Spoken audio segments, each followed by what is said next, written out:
ملکہ ترنم madam نور جہان نے تقریباً 30,000 سے زیادہ گانے گائے۔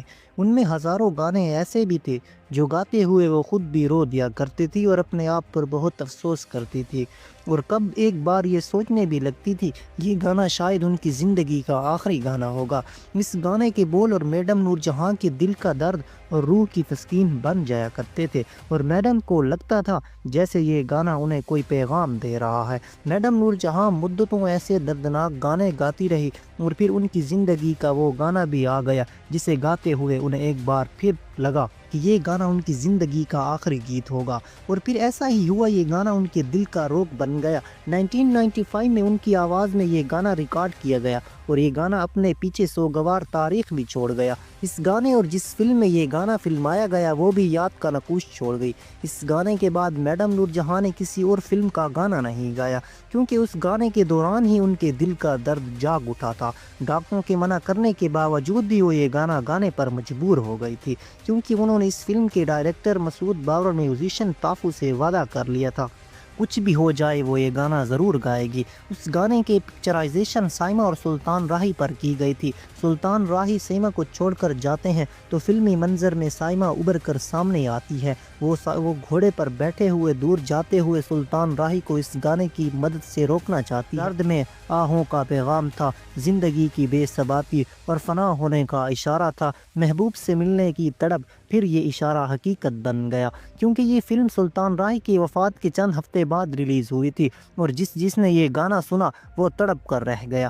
انہیں شدت سے میڈم نور جہاں بھی یاد آئی اور سلطان راہی بھی۔ اس گانے میں ایسا کیا تھا کہ ایک طرف سے میڈم نور جہاں کے دل کی تکلیف بڑھ گئی اور پھر انہوں نے گانا چھوڑ دیا، اور دوسری جانب سلطان راہی اس دنیا سے رخصت ہو گئے۔ اس فلم کے ریلیز سے چند ہفتے پہلے ہی ان کا قتل ہو گیا تھا۔ یہ گانا ہی منحوس نکلا تھا جسے سلطان راہی خود بھی گنگنایا کرتے تھے، اور سائمہ کے ساتھ بیٹھ کر اس فلم کے بارے میں جب بات ہوتی تو وہ کہا کرتے، یہ گانا مجھے لگتا ہے کوئی پیغام دیتا ہے، اور اس گانے کے اندر بہت گہرائی ہے، یہ گانا واقعی منحوس ہے۔ شاید جس نے پاکستان کی گائیکی اور فلمی دنیا کے ایک سلطان اور دوسری ملکہ کو چھین لیا تھا۔ یہ گانا آج بھی تازہ ہے اور روزانہ سنا جاتا ہے۔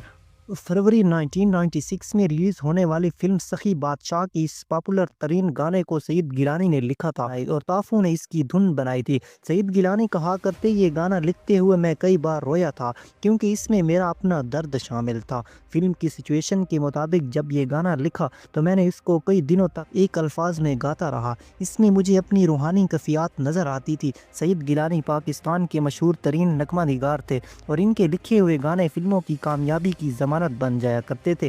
میڈم نور جہاں کی طبیعت ان دونوں بہت خراب تھی، انہیں دل اور گردوں کا مسئلہ ہو چکا تھا۔ دل کا مرض تو انہیں 89 سے ہو چکا تھا، اور ڈاکٹروں نے 2 ٹوک میں کہہ دیا تھا کہ اب آپ زیادہ زور والے گانے نہ گائیں۔ میڈم نے دل کے باوجود بھی اس سے گریز نہیں کیا اور اپنی آواز کو بند نہیں کیا تھا۔ وہ کہا کرتی تھی، ابھی میری آواز میں بڑا دم ہے۔ فلم سخی بادشاہ کے لیے جب گانوں کی ریہرسل شروع ہوئی تو میڈم اس گانے کو گاتے ہوئے کئی بار ہام بھی گئی تھی۔ ان کی بیٹی ذوالحما کو جب پتہ چلا کہ اماں پوری مشقت کے ساتھ گانا گا رہی ہے تو انہوں نے اماں کو روکنا چاہا، مگر نور جہاں ایک ماں سے زیادہ کمٹمنٹ والی عظیم سنگر تھی، جو ایک بات طے کر لیتی تھی یا ٹھان لیتی اس کو پورا کیے بغیر نہ رکتی تھی، بالکل اس کو گاتی ہی تھی۔ ان کے دل کے مثلث کمزور ہو چکے تھے، لیکن ارادے بہت مضبوط تھے۔ پنجابی گانوں کی دنیا اس دور میں ایسی بنائی جا رہی تھی جسے میں سینے کا زور بھی لگا لیتا تھا اور اونچے سروں میں بھی جانا پڑتا تھا۔ نور میڈم کے لیے یہ گانے اب زہر بن چکے تھے جو انہیں موت کی جانب دھکیل رہے تھے۔ یہی گانے کبھی ان کی غذا تھے، مگر ڈاکٹروں نے جب انہیں یہ گانا گانے کے بعد اس حالت میں دیکھا وہ سانس لیتے ہوئے ہام جاتی تھی۔ ان کا دل کمزور ہو چکا ہے مگر ارادے ابھی کمزور نہیں ہوئے، تو وہ علاج کے لیے انہیں امریکہ بھیجنے پر مجبور ہو گئے۔ یہاں زندگی کی ایک سخت ترین آزمائش میڈم نور جہاں کے منتظر تھی۔ میڈم نور جہاں امریکہ جانا چاہتی تھی علاج کے لیے، لیکن وہ بڑی خوددار خاتون تھی، کسی سے مدد مانگنا ان کی شان کے خلاف تھا۔ پاکستان کے معروف اداکار، ہدایت کار اور مصنف نائم طاہر نے اس پر لکھا تھا، میڈم نور جہاں جب امریکہ میں علاج کے لیے گئی تو انہوں نے اپنی گلبرگ والی کوٹھی بیچ دی تھی۔ لیبرٹی لاہور کے گول چکر کے پاس ان کی کوٹھی تھی، جہاں اب کنورشن پلازا بن چکا ہے، جہاں آپ دیکھ بھی سکتے ہیں، اور اس سڑک کا نام میڈم نور جہاں کے نام پر رکھ دیا گیا تھا۔ دراصل میڈم نور جہاں نے یہ کوٹھی اپنی امریکہ میں علاج کے لیے پیسوں کا مناسب بندوبست کرنے کے لیے بیچ دی تھی۔ میڈم نور جہاں کہا کرتی تھی کہ سخی بادشاہ کا گانا گانے کے بعد انہیں اب زندگی پر کوئی اعتبار نہیں رہا، کیونکہ اس گانے نے انہیں ایک پیغام دے دیا۔ جب نعیم طاہر امریکہ رہا اسپتال میں میڈم نور جہاں کے بلاوے پر پہنچے تو میڈم نے ان کا ہاتھ پکڑا، اس گانے کے بول دہرائے اور وعدہ لیا، بھایا میں مر جاؤں تو میری داستان آپ لکھنا، کیونکہ آپ سے زیادہ مجھے کوئی نہیں جانتا۔ نعیم طاہر نے اس پر لکھا ہے کہ میڈم نور جہاں بڑی کمٹمنٹ خاتون تھی، اور ایک بار میں نے دبئی میں ایک تقریب کے لیے میڈم نور جہاں کو بلوانا چاہا اور انہیں کہا کہ ان کے بغیر یہ محفل سج نہیں سکے گی، تو میڈم نے دبئی جانے کی تیاری کر لی۔ اسی رات میڈم کی بیٹی زلہمہ کا فون آ گیا اور کہا یہ بڑا ظالم ہوگا، اگر اماں کی حالت ایسی ہی انہیں بھیجا گیا تو خدا جانتا ہے کہ وہاں اس کی وفات نہ ہو جائے۔ ناظرین، یہ تھی آج کی ویڈیو، اگر پسند آئی ہے تو پلیز چینل کو سبسکرائب اور ویڈیو کو لائک کر